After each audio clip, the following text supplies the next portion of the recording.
Good afternoon, everybody. I am Asaf Ramarowski, the Executive Director of the Association of Middle East Studies in Africa and Scholars of Peace in the Middle East. And it's my pleasure once again to welcome all of you to our latest edition of our webinar series. This afternoon, we have the privilege and honor to host two of our own, Mark Clark and Joe Skelly, who have been longtime officers of the association and board members. Mark has been a former president. Joe is has also been a treasurer of the organization, and both are prolific scholars in their own right. And we are really honored to have them this afternoon talk to us. Both are scholars of Middle East and are both military veterans. They both have respectively experience in Vietnam and Iraq. Mark has served in the U.S. Marine Corps from 73 to 77. He served on the USS Oklahoma during Operation Frequent Wind and the evacuation of Saigon back in April of May of 1975.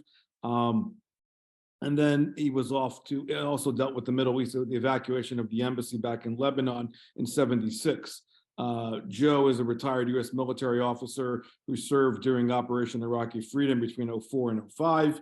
And really, this afternoon, they are going to address the two arenas, compare and contrast and lessons learned, as we have spoken about. There's a lot to talk about, and especially their own personal observations and experiences that I think I will say have also impacted their own scholarship and their own research at large. And so really, it's a privilege to have them this afternoon talk about their own personal experiences and how it affected their own career paths. So we are very fortunate to have them. The format will be as such. Mark and Joe will talk for about 30 minutes, then we'll go into Q&A. If you have questions, and we encourage all of you to ask as many as possible, please type in your questions in the chat and they'll be able to read them. We will do our best to get to all the questions this afternoon. If we don't, feel free to email us after and we'll do our best to respond in a timely fashion. So really, without further ado, Mark, Joe, it's great to have you, and the virtual floor is yours. I believe, Mark, you're starting off, so you will be our first speaker. Well, thank you, Asaf. I appreciate that. Thank you, folks, for being here. Good afternoon. Good morning. I'm on the West Coast, so it's morning still. Happy New Year to everyone. I've been director of the National Security Studies program at California State University, San Bernardino since 1990. But I got into the field of national security because of my experiences in the United States Marine Corps in the mid-1970s, as Asaf mentioned. This webinar is sort of an offshoot of a dinner conversation with the officers of ASMEA and staff, the executive director, Asaf and Alex, had about after the fall of Kabul in August of 2021. And it was kind of during the time I was teaching a class on the theory and history of strategy. I was involved in Operation Frequent Wind. I mean, the fall of Kabul so depicted, and Emily, if you have a picture and you can put it up there, it'd be great. It so reminded me of what my experience was so many years before, 46 years before. Operation Frequent Wind was the evacuation of Vietnam of U.S. embassy personnel and vulnerable South Vietnamese citizens. We were off the coast of Saigon during April and May of 1975 when North Vietnam conquered South Vietnam in the fall of Saigon. If you ever seen pictures of the invasion of Normandy, you'll recall ships that just seemed to litter the whole countryside or the whole ocean on the way, but for the invasion. And it really reminded me of that when I was off the coast of Saigon during this time, because I was on, as Asaf mentioned, the USS Oklahoma City, and it was the 7th Fleet flagship. But not only was the 7th Fleet there, and I think at the time we had 54 ships in that fleet, the 3rd Fleet based in Hawaii was also there, plus elements of the 5th and Allied fleet members. The procedure was simple. I mean, because I was on the flagship, we only had room for one helicopter landing pad at a time. I was put in charge of security, and I had a colleague of mine, a fellow Marine sergeant, who was put in charge of kind of searching whoever we took off. And once the operation began, literally a helicopter, the skies were just littered with locusts of helicopters, USS Hueys that were donated to Vietnam and maybe left over once we withdrew. once a helicopter would land, we would make sure they were secure. There was no North Vietnamese on there, there's no one with guns, hand them off to the search team, and they'd go back and get them searched, whether it was embassy personnel who got mad at us doing it, but also the refugees who didn't. As soon as that helicopter was secured, we went up and helped the Navy personnel rocket off the ship, toss it over the side. And I think I found out the estimated cost was $750,000 a pop. And that went on for almost 48 hours. While we were doing this evacuation, this refugee securing, a bunch of Navy folks built temporary shelters above decks on our ship, because we had a crew of 1,000 and there was literally no room below decks. And so they built temporary crew quarters, or quarters for these refugees up topside. And when we had time, I remember going around talking to a number of these refugees, and particularly those who spoke English. It was good for me to learn, what was their experience, what had happened. And one couple really distinguished themselves to me, and to this day I remember them vividly. So at the time, though I was very young, I thought they were an old couple. Probably in retrospect, maybe they were in their mid to late 40s. But this couple told us a really sad story. Again, for the second time in their lives, they had fled communist aggression. 20 years before, they had fled North Vietnam with nothing but the shirts on their back and the shoes on their feet. And once again, 20 years later, they're having to do the same thing. And I remember my colleagues, my co-Marines and I felt so sorry for these folks that we exchanged whatever dollars we could with them for their now useless Vietnamese currency. After the operation, we sailed to the Philippines as a transit point for these refugees before they were going to be processed back in the US. And that's where we picked up our first mail for over maybe 2 months. And I remember getting a letter from my mom. And I don't remember what the letter said, but I do remember the article she attached. And it was an article in the Los Angeles Herald Examiner, which no longer exists. But the article was about students at UC Berkeley protesting our imperialism while we were saving these Vietnamese refugees. And I can tell you I was infuriated, to put it politely. I wrote a response back, and I'm sure after a lot of editing by my mom and the Herald Examiner, it got published in response.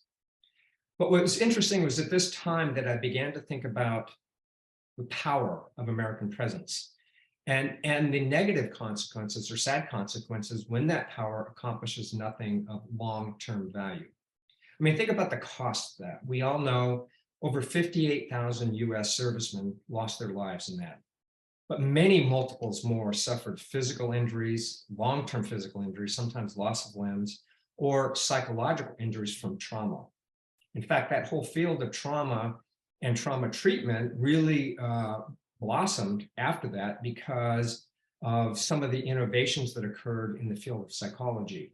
And I know about this because my wife is a trauma specialist.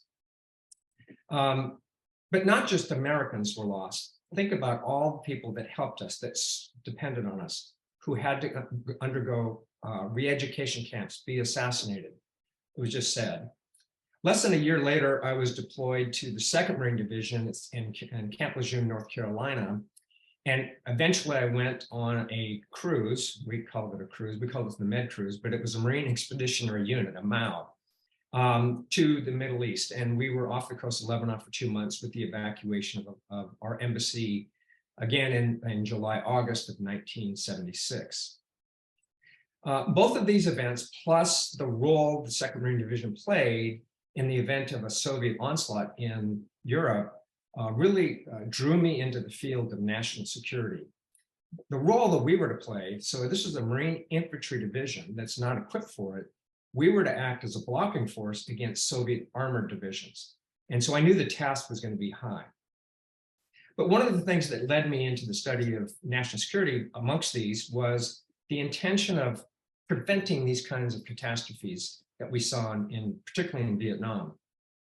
I really wanted to, and my hope was to train a generation of young people whose careers could help influence the avoidance of unnecessary wars, or wars, if they're necessary, that we go in and win with clearly defined political and military purposes.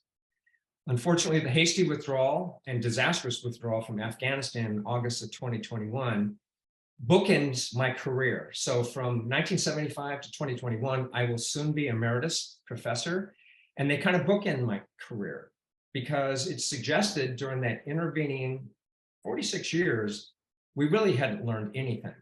If anything, during those many years, we began more expansive and ambitious military operations, including peacekeeping, peace operation, nation building, and even regime change.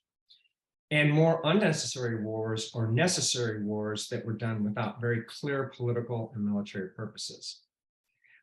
It's, the definition of insanity we've all heard is doing the same thing over and over the same way and expecting a different result. Probably the lone exception to all this is the 1991 liberation of Kuwait from Iraq. Now I go back to the fall of 2021, and soon after the fall of Kabul, I had a class. I was teaching a class on the theory and history of strategy, and that bookending of my career became very poignant to me because in that class there was one student who was, though Chinese, his family had fled China to avoid the communist takeover in 1949, but they fled to Saigon. Well, they had to flee Saigon too, and they went to, of all places, Hong Kong, which until recently was free. And then a second student who was in that program was a medical doctor refugee from Afghanistan, and his family is still suffering the consequences. Now, I have two main takeaways from my experiences and my research and writing for all these many years. And the first, and both are really addressed to our political elite. But the first is our political elite must be far more careful with the lives of both US military personnel and the lives of people we intend to help. Because the longer we are in a country, the more we're seen as occupiers and the less as liberators. And inevitably, once people start lining up for or against you, what'll happen is those we leave behind will become victims of the next regime. So we leave a trail of tears if we do not win that conflict. The second approach and the second recommendation is that we need to return to a humbler approach to US foreign policy and use of military force. It's a modern take on Teddy Roosevelt's speak softly and carry a big stick. Speaking softly means let's not badger every other nation into following our political and cultural preferences. But by the same token, don't mess with our interests or the interests of our allies. We need to become the kind of nation, once again, that can be labeled no better friend, no worse enemy. Unfortunately, we have that reversed. We have become no better enemy, no worse friend. How might we do this? We could talk for a long period of time on this, but I'll give you the shortest answer I have, and I can refer to it in the Q&A if you're interested, is that we could return to the Weinberger-Powell doctrine that was developed in the late 80s, early 1990s that guided the use of force. When, where, and to what extent might we use force? But when we use that force, we need to make that force that big stick that Teddy Roosevelt talked about. But for more on that, I will turn this discussion over to my colleague, Joe Skelly. Joe? Mark, thank you very, very much. Can you hear me? Lima Yes. Charlie? Yes, sir. Okay, good. Thank you everyone for joining us today. We really appreciate it. To all the members of ASMEA, ASMEA's friends who have joined us, to our ASMEA colleagues who have put this together. We really appreciate it. It's very good to be with you, but it's a very, very serious topic, as Mark's remarks point out. I fully agree with his analysis.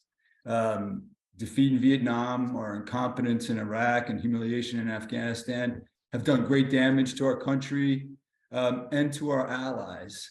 And I wrote the same thing without even talking to Mark, but nothing more so in terms of the lives lost of our soldiers and the lives of our allies who fought alongside of us, civilians who died because of our faulty decision-making. So they have, and those who have been wounded and maimed, so they've borne the burden of our strategic miscalculations. So Mark and I, as we were putting this together, we focused on two sort of main areas or lessons learned about foreign policy and military strategy. So I'll briefly talk very briefly about foreign policy, And then when I get to military strategy in a minute, I'll bring in my own experiences in Iraq. But in terms of foreign policy, I concur with Mark's call, right, for renewed foreign policy. I believe we need to reorient American foreign policy away from the hubris of Wilsonian progressivism and endless international intervention toward a leaner foreign policy focused on core American national interests. I think that lesson is clear after 20 years and going back to Vietnam, 60 years. Like Mark, I think this new approach to foreign policy will eschew nation building. It'll reject reflexive regime change, like in Libya, for example, and elsewhere. It'll avoid entanglements, as Mark said, in unnecessary conflicts. And it'll focusing on our core national interests will halt our creeping subservience to international elites and their global institutions, which don't serve America's goals. This new foreign policy will recall more judicious American foreign policy tradition focused on national objectives. What are they? Briefly, the defense of our nation, allegiance to our allies, especially absolutely any formal treaty alliances we have, the protection of American trade and international commerce, which is a core national interest, and the stability of the international system is an important national interest, but within our means and never acting alone. So it's a tradition that runs through George Washington, John Quincy Adams. There's a great book by Angelo Codevillage that just came out about John Quincy Adams and his positive influence on American foreign policy, which I encourage everybody to read. It extends through Abraham Lincoln, Teddy Roosevelt, as Mark mentioned, the World War II generation, and competent post-war leaders like Dwight Eisenhower and Ronald Reagan. But just so everyone knows, just to be sure, this is not isolationism, not by any means. You could say it's Americanism in a positive sense. It's neither hubristic, nor is it humble, but it's serious, confident, assertive, and focused, as I said, on vital national interests. And as I said, a vital national interest is the maintenance of our current alliances, so long as they are reciprocal. But that's foreign policy in brief. Turning to military strategy, I believe the United States requires a limited but more lethal military strategy, like Mark, like my colleague. But by limited, we mean, we refer to the infrequent use of force. Force is a last resort. We don't mean waging war with limited means, right? We don't mean fighting a limited war with one hand tied behind our back, as we did in Vietnam, and we saw the results of that. And during the question and answer period, you might have questions about strategy in Vietnam, and I teach a course on Vietnam. I'm sure Mark has thought deeply about this, and there are things we can consider. There's a lot of recent research, but that's what I mean by limited, infrequent. By lethal, we mean the employment of the necessary, deadly, effective, and overpowering military force required to achieve victory, right? To achieve victory. And by victory, I mean the fulfillment of our political objectives, clearly defined, as Mark pointed out, which the Weinberger-Powell doctrine refers to, which is a very, very good touchstone for military strategy. So I've developed several points to support this argument about a limited but more lethal military strategy from Vietnam, from my experiences in Iraq and Afghanistan. So I'll discuss 2 points now, and then more later on during our second period when we each talk briefly, and then the discussion period. So my first point, I alluded to it before, it's evident, but in international relations, I believe, and Mark just pointed out, he just said this, that war should always be the last resort, never the first. Due to its utterly destructive nature, the use of military force should be the exception, not the rule. Yeah, it's one of the most challenging endeavors of all human tasks and one of the most arduous that nation states engage in. And once the fighting starts, once the bullets start to fly, no outcome is guaranteed or preordained, no matter what the balance of military power seems to suggest. And history reminds us of this, including in Vietnam, in Iraq, and in Afghanistan. And again, the costs of war are enormous, even in victory. So war should be the last resort. And I think citizens, Americans, people all over the world have a moral imperative to interrogate the road to war, the call to war beforehand, and to assess it afterwards, which really is what we're doing today. So that's my first point about a limited but more lethal military strategy. Second, as a nation, I believe, Mark believes, I think, I know, we must fundamentally relearn something we understood for 177 years, from 1776 to 1953. That is how to win wars. We need to grasp that again. We need to relearn it. We need to learn how to win on those infrequent occasions when they prove necessary.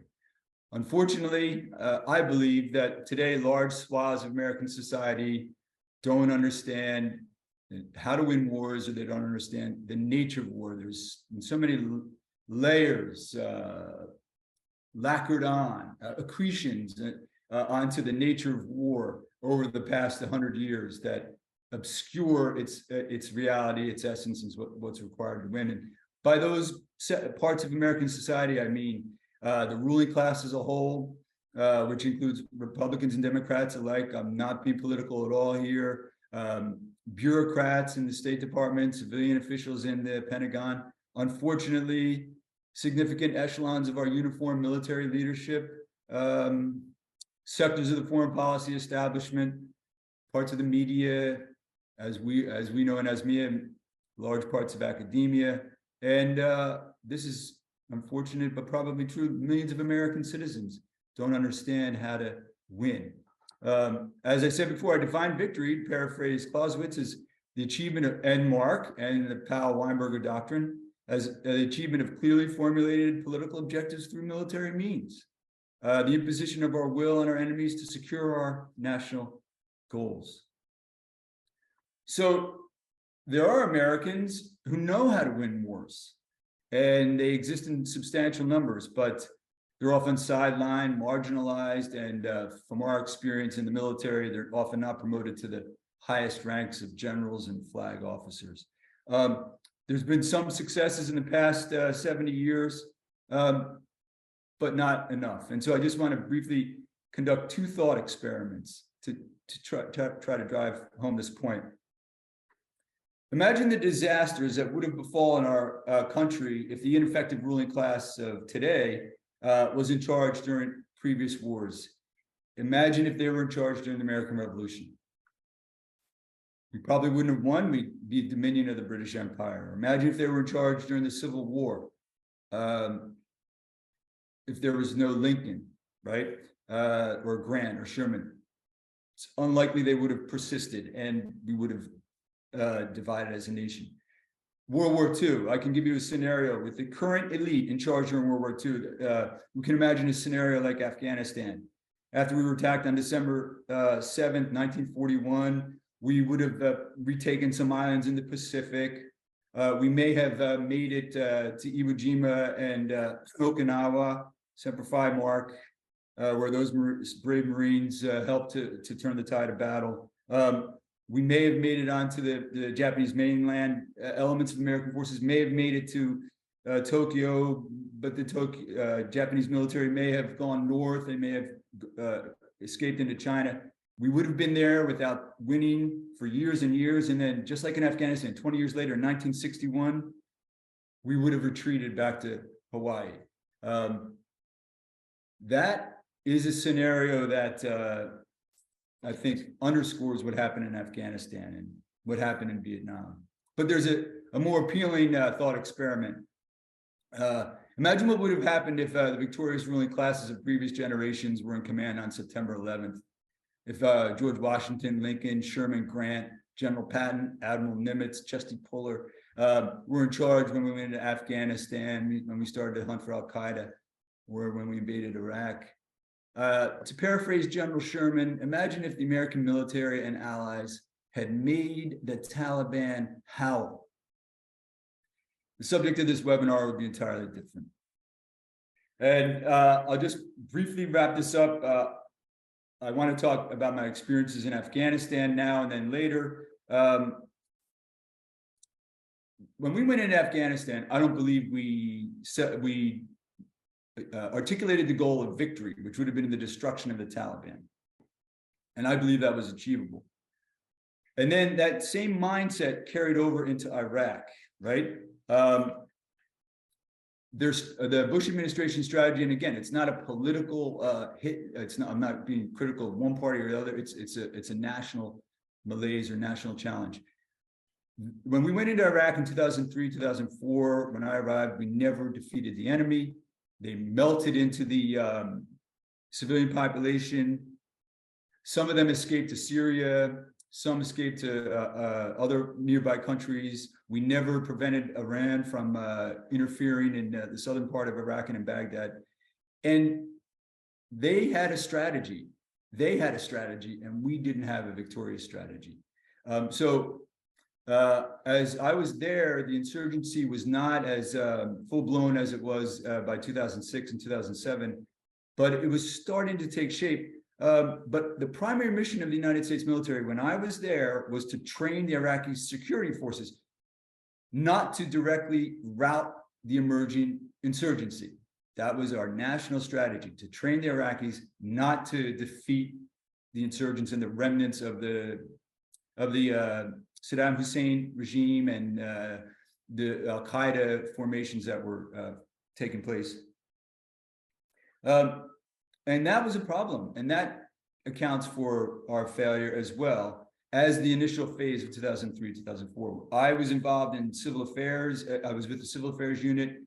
We were engaged in reconstruction at a tactical level. I believe there's a place for some tactical level reconstruction, but not for the strategic nation building that we engaged in, which took our eyes off of the target.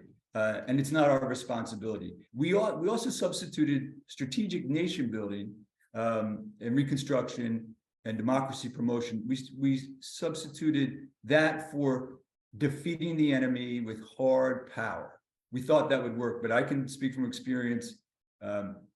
Rebuilding a school or paving a highway or trying to provide clean water never changed the mind of a single hardcore insurgent. Yes, some men and women who were idle, didn't have work, may have been given jobs, but our strategy in Iraq never changed the minds of a single hardcore enemy. Only military force could have done that, which eventually happened with the surge. And that was an improvement, but then other problems happened in Iraq. And with that, there's more to talk about. Mark. Well, thanks, Joe. There's a lot to comment on. I won't take too much time. But by the way, I actually studied under Angelo Cordovilla for a semester. I was on intelligence, so I just thought I'd let you know that. It's kind of interesting background. I got a lot of his wisdom. I like the idea of limited but lethal, because one of the things that's always bothered me is that we keep expanding the role of the military to do things other than what it really is intended to do. And there's a component, I've had former students have gone into civil affairs, and I think there's an element of that. PSYOPs are clearly part of it, but Joe, you're absolutely right. Focus on the task at hand, defeated the enemy military forces. Clausewitz defines war as an attempt, it's actually like a struggle between two, where one side will compel an enemy to do his will. And that's the whole point of war and the hardcore power that military forces bring. I want to touch on the Weinberger-Powell doctrine I mentioned earlier, because I think it might help give folks a sense of what we're talking about. I've heard from time and again, every once in a while, people have simplified it to an exit strategy, and that's not what this is. That's an oversimplification of it. The Weinberger-Powell doctrine says this: there's 6 conditions that they want to see before the use of military force should be committed. 1, the U.S. should not commit forces to combat overseas unless the particular engagement or occasion is deemed vital to its national interest or that of its allies. 2, if the US decides it's necessary to put combat troops into a given situation, it should do so wholeheartedly with the clear intention of winning, touching on our 2 points so far. 3, if the US decides to commit forces to combat overseas, it should have clearly defined political and military objectives. 4, the relationship between US objectives and the forces committed should continually be reassessed and adjusted if necessary. I mean, that kind of gets at the definition of what strategy is, the art of marrying means to ends and vice versa. 5, before the US commits combat forces abroad, there must be some reasonable assurance that will have the support of the American people and their elected representatives in Congress. And 6, the commitment of US forces to combat should be a last resort. And what I like about that is that it distills the wisdom of Karl von Clausewitz's work on war. It distills a lot of the good stuff that H.R. McMaster's talks about, that Angelo Codevilla talks about. The enemy gets a vote. And so no plan survives first contact with the enemy. So you have to be careful because that's where you adjust this. And this as a guide is, I think, very helpful, very Clausewitzian approach to, one, caring for the US combat troops that we put in harm's way, caring for the allied forces that we will affect by our employment of force. But 3, kind of keep it limited, because if there's widespread animosity towards the war or widespread animosity to the longevity of the war, then it's not worth it. It's not worth the fight. So those are some of my responses. Joe, I appreciated what your experiences were. I forgot to say I got to E5 sergeant, so I salute you, mon capitaine. I appreciate your service and all that. I'm sure we have some questions and stuff, so I'm going to turn it back over to you and see if you have some more to add, more to riff on, the Weinberger Powell or whatever else I said. I'd appreciate it. Thank you, Joe. Thank you, Mark. I was a sergeant too, my friend. At one point, went through basic training when I was 34 years old, but I survived. But I'm glad you brought up the Weinberger Powell doctrine and its multifaceted nature. Many people assume that it means simply an exit strategy, but you articulated it so well. And those points, 6 points that you mentioned, they reinforce, I believe, what we're trying to say today in many ways, especially with regards to the employment of military forces. So that's right on target. Before I make one or two other points, I just want to also add about Iraq. I was there as this insurgency was taking place. It didn't rise to the level that it reached in 2006, 2007. We weren't taking it to the enemy because we believe that we should train the Iraqis.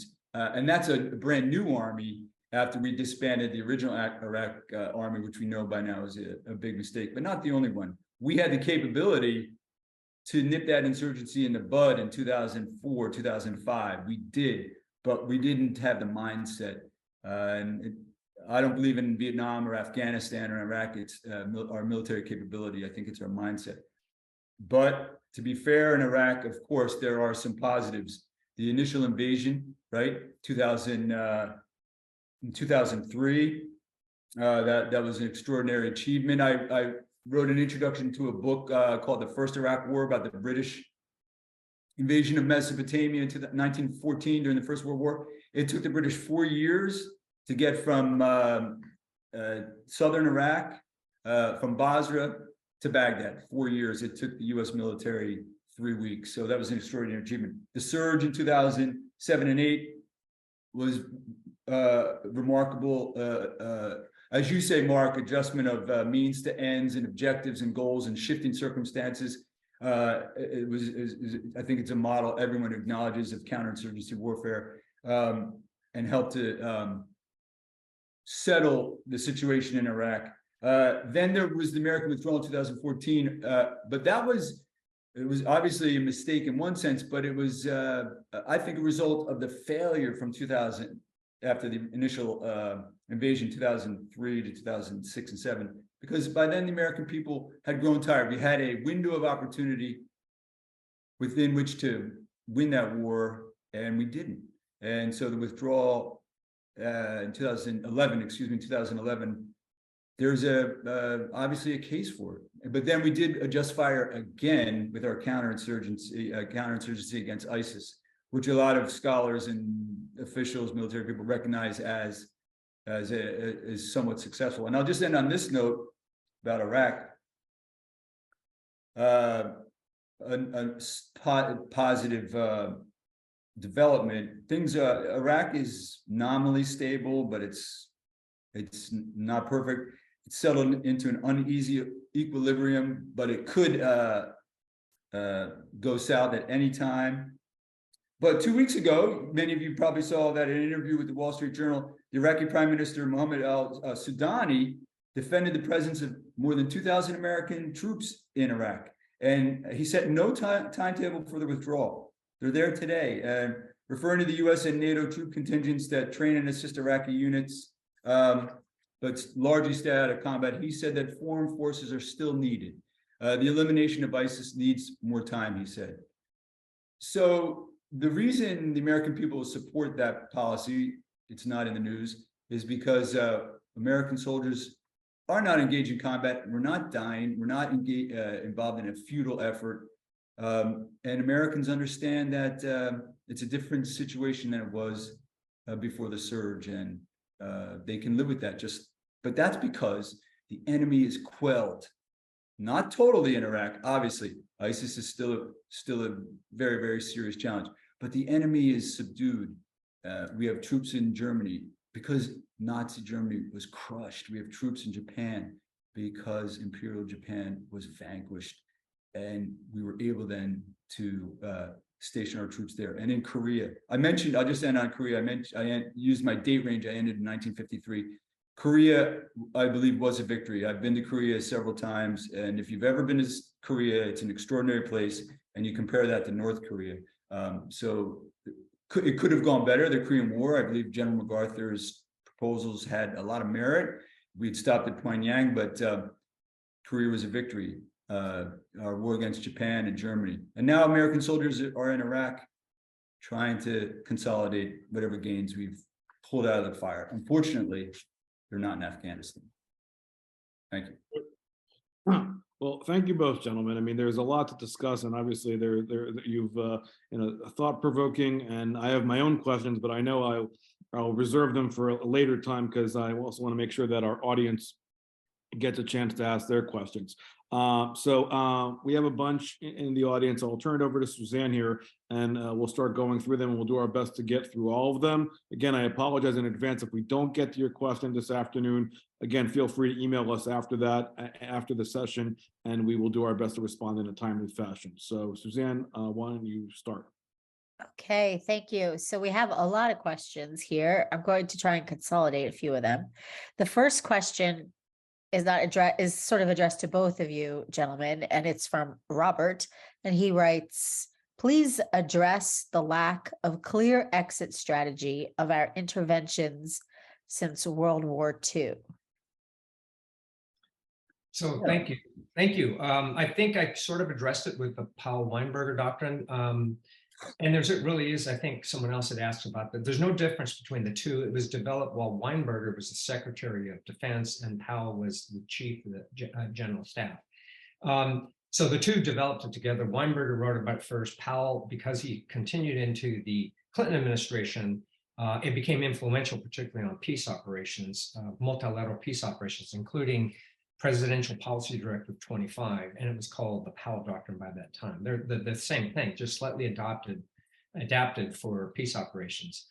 I think the reason why is, the presence of nuclear weapons beginning in 1949 changes some of the dynamics because of the threat of nuclear war. We had thought about it early, but I think we were surprised because the experts predicted that Russia could not have developed, the Soviet Union could not have developed a nuclear bomb until the mid-50s. And it surprised us in 1949. That's first. Second, we didn't expect them to be able to develop thermonuclear weapons until the late 50s, and they did again. And we were surprised again by the space race. When the overarching goal was to avoid conflict with the Soviet Union, particularly with the nuclear weapons, And there's a lot to this. So, Joe, I'll let you speak too, but there's a lot to kind of deterrence theory. There was two strands of thinking on deterrence theory that began as early as 1946. Bernard Brodie wrote a really good book on it, very futuristic thinking. And then there's the Herman Kahn approach. So you have, and I would say Bernard Brodie, Thomas Schelling are on one side. They want to avoid nuclear war at all costs. And so anything that gets us potentially in conflict with a major power, we want to avoid a major power that has nuclear weapons, Soviet Union at the time, then later China. The Herman Kahn was, you may be able to survive it. You better prepare for it. Let's not hope it doesn't happen. Let's find a way to deal with it, should it in case it happen. That's my initial take. Joe, do you want to add anything to that? Thanks, Mark. I just think your point about avoiding confrontation with the Soviet Union, nuclear confrontation, is very relevant in Vietnam, right? Henry Kissinger was one of the proponents of a limited war, graduated response, and they were somewhat hamstrung by the fear, the danger of provoking war with China in the first instance, because they some assets and troops in North Vietnam, and then the Soviet Union was supporting them. So that did impose some restraints on our policy. So that's very, very relevant. I think Vietnam was winnable, but let me talk about Afghanistan for our colleagues who might be interested. Some of our colleagues in ASMEA are from Afghanistan. The same challenge or geopolitical context didn't exist. I think the best exit strategy, and getting back to the question from Robert, I think whenever possible, the best exit strategy is victory, defeating your enemy, right? And then in those cases you can leave, or as in Japan and in Germany, if it's in our interest to station troops, then you can stay, but in different conditions. So if we had achieved victory in Afghanistan, our exit would have been totally different than what we saw last year, 2021, which was just another symbol of what happens, another manifestation of what happens when you don't win. Joe, I would add to that. I like what you said, and I think it's important, and part of the problem is we go into wars without that clearly defined purpose. What was our mission originally? It was to get rid of, have them surrender Al-Qaeda. Taliban was just as much of an issue, right? But then it morphs into this nation building by pressure by the press, by a lot of kind of progressive ideology. Same thing in Iraq. You have a lot of morphing of things into something it didn't intend to be. Like, we defeated the Iraqi army early in Iraq. I mean, completely defeated it, but we didn't. And then we allowed it to morph into a nation building, which shifted us to reconstruction, to training their security forces, kind of things that we did in South Vietnam. And I think it stems from kind of a progressive globalist mindset, where we are aware of national security threats, but we don't take them seriously enough. And when you do, hard power means hard power. You bring it to bear to accomplish your objective. That's why I kind of like 1991 as the example of the invasion of Kuwait to liberate Kuwait from Iraq. Was clearly defined political military goals, how it would be done. And once it was done, they called our forces on. There were some who objected to it and all that, but again, there's always this pressure to change things. We allowed Kuwait to rebuild. We didn't go in and rebuild it. And I think our audience knows, but it's always useful to remember, the rebuilding of Germany and Japan were under very different conditions. Right. They were absolutely defeated, and we had Soviet threat and a presence of another threat that was even bigger and larger in many ways. That doesn't always exist. And so I think some of the other conditions, some of the other local wars we get into are not under the same conditions and don't have the same kind of structure that we have here. So I'll just leave it at that. And Suzanne, you can ask another question. I'll just add on that last point about rebuilding. If the security environment is stable, then local populations, countries can rebuild themselves in their own nation. It's really important that we don't transform the United States Marine Corps into the Peace Corps. I concur. Good point. Okay, so this is a two-part question directed to you, Joe, from Christopher Lynch. And he writes, if destroying the Taliban should have been our objective in Afghanistan, does that mean you think we should have pursued them into Pakistan? And if needed, engage Pakistani troops? And then the second part is, do you think we should have adopted the principles of the surge in Iraq earlier and sustained it longer? And the first question, we absolutely could have taken steps to prevent the safe well, we did take a lot of steps to prevent the Taliban having safe sanctuary in Pakistan. I don't think we needed to engage the Pakistani forces at all. We could have used Afghan forces as well to create a buffer, cordon sanitaire along that border. I think we could have been tougher diplomatically and financially on Pakistan, but definitely I don't think there was any need to engage their forces. No, definitely not. But the Taliban didn't exist just in Pakistan. They were filtering back into the country, and we could have confronted them there. But it's a very, very good question, and does make raise the point that none of this is easy. Don't get me wrong. And the second part on the surge is yes. Since after the first month or 2 months, we backed off. Right in 2003, we backed off. We had units. The 4th ID was ready to rotate. No, excuse me. The 1st Armored Cav was ready to rotate into Iraq in May, June, July of 2003, and we canceled that. So other units were prepared to move in. So we failed to secure the environment. The security situation deteriorated. That the development of the insurgency was slow but steady. We took our eye off the ball, and yes, definitely, if we had implemented the surge tech strategy earlier, we would have achieved quicker results. Yeah, Joe, I would add too, like for those in our audience who are interested to read Donald Kagan's book, Finding the Target. Part of the way in which we conducted war, both in Afghanistan and Iraq, was based on Donald Rumsfeld's ideas of the transformation. And he played gave a lot of emphasis to doing advanced military operations and finding things. So anything that became different was transformative as long as it worked. The problem was, and there's a good book called Koran, Kalashnikov, and Laptop too. It's a journalist account of an Operation Anaconda in southeastern Afghanistan after a really good success against the Northern Alliance, with the Northern Alliance. How that almost completely failed because of our over-reliance on high-tech equipment. And it was a few brave SEALs and Special Forces, Delta Force and others, who kind of bailed our strategy out of the hat because of the way in which we conducted the operation.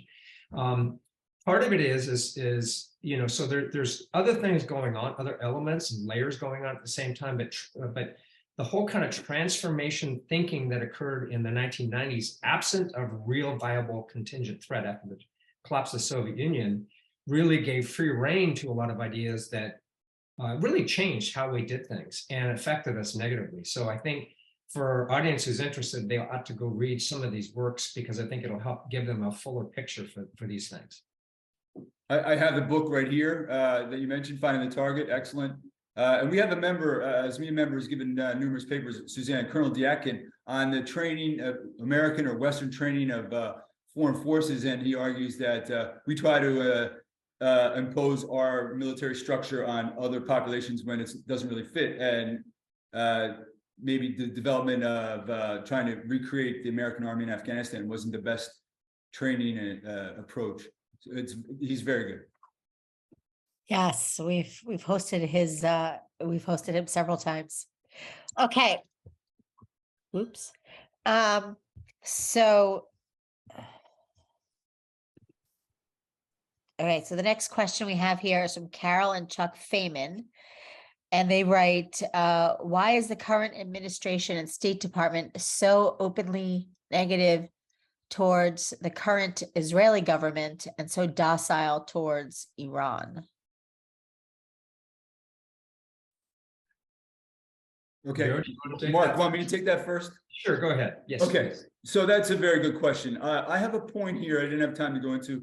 It says this, and I have a section on Israel. Another point that will help us create a limited but more lethal military is that the United States and its allies must mutually recalibrate their relationships in two important ways. First, our allies should reorient their posture from one that is overly dependent on an America that is currently strategically unreliable to a stance that is more independent and assertive. That's the first way that our allies and the U.S. should reorient our relationship. Second, of course, the United States must continue to put pressure on those of its allies who have not carried their weight to do more, to share their part of the burden, to reciprocate, in other words. We started to see that under the previous administration with regard to our NATO allies. I think that's very, very important that we continue that. But look at an example, a positive example in Asia, where one of our allies is stepping up. Japan, you probably saw last week, 2 weeks ago, they have announced that they're going to double their defense spending, which is truly remarkable and is part of our deterrent efforts against China. But in terms of, so my first point, our allies should reorient their posture from one that is overly dependent on America to be more independent and assertive. That applies to Israel. And Israel, in my view, and I wrote this down beforehand, and it pains me to say this. It must understand, but it pains me to say this, that over the past 20 years, the U.S. has become a fickle friend, not as reliable as it once was. We all know why. Lots going on in American society. There's a lot of churn in American society, American politics right now. But there's rock solid support for Israel, absolutely, among facets of American society, and it will continue. But there's countervailing forces. So only Israel, acting independently, boldly, and assertively, can ensure its security interests. It should continue to develop new relationships with important countries in the Middle East and elsewhere. Of course, maintain close ties with the U.S. Absolutely. But Israel, not any other country, nor any other country, Israel should never grant the United States a veto over its national security. Going back to the Persian Gulf War, when the U.S., I believe wrongly, asked Israel not to respond to Saddam Hussein's Scud missiles, I believe that was a mistake. It took years for Israel to reestablish its deterrence in the Middle East. So only Israel can secure itself. And we all know it's taking those steps. One lesson, a practical lesson, I was a logistics officer, looking at Ukraine, the United States and our NATO allies are running out of munitions, right? Israel must stockpile all the munitions and weapons necessary. But I'll end on a positive note. Just yesterday, there was an article, several articles in paper that the IDF and the United States Central Command are undertaking a massive training exercise called Juniper Oak. It's involving the IDF, the Israeli Air Force, and United States Air Force, and we know it's practicing for all contingencies in regard to an attack on Iran, which we hope doesn't happen, but it may be necessary. It's up to Israel and the U.S. to decide, but it's sending a message and restoring deterrence. Yeah, on the weakness towards Iran, and this is not exclusively a Democrat thing, but it has become primarily one, an over-reliance on arms control to solve our strategic problems. And we saw that beginning in the 60s with the McNamara administration, handling of the Department of Defense, Jimmy Carter. There's this over-reliance on a legal solution to our strategic problems, and arms control has become the thing. And they want to reestablish the JCPOA or something like it, even though it seems so much more remote now than it ever has in the past. And even whether it was in our interest or not from the get-go is debatable. That's not what we're going to talk about. But I think of this is this fascination with and almost adulation for legal solutions to technical and strategic problems that a number of administrations have. And you know, the George W. Bush administration, when it came in, and a friend of mine was asked to become the Assistant Secretary of Defense, J.D. Krause, became later Deputy National Security Advisor. He said he would only do it if he could be in long enough to get rid of the ABM treaty because it didn't serve our interests. And you think about the enormous outcry on that whole national security establishment on that side of not of just political aisle, but that side of the thinking that loves arms control, and it's just still living large. And so I think this I mean, look at what Iran's doing to its own people because someone wouldn't wear their face covering the right way. It's stunning, and yet there's this over reliance, this fascination, this love for. And Israel, I think, good for them. They do what they want, and they make their own choices. And I think that this administration can't handle that, honestly, and a lot of administrations. So thanks for that question. Thank you. All right, we're going to see if we can get this last question in here. I think this is going to be our last one. This is from Steve Onyewu, and he writes, Professor Clark, what are the differences between the Weinberger Doctrine and the Powell Doctrine? If you were to advise President Bush about whether to invade Iraq in 2003, would you have advised him to adopt the Weinberger or Powell Doctrine, or none of them? If so, what would you have advised? That's a really good question and a tough one in retrospect, because now we know that so much of what we thought we knew was wrong. And that goes back to having good intelligence.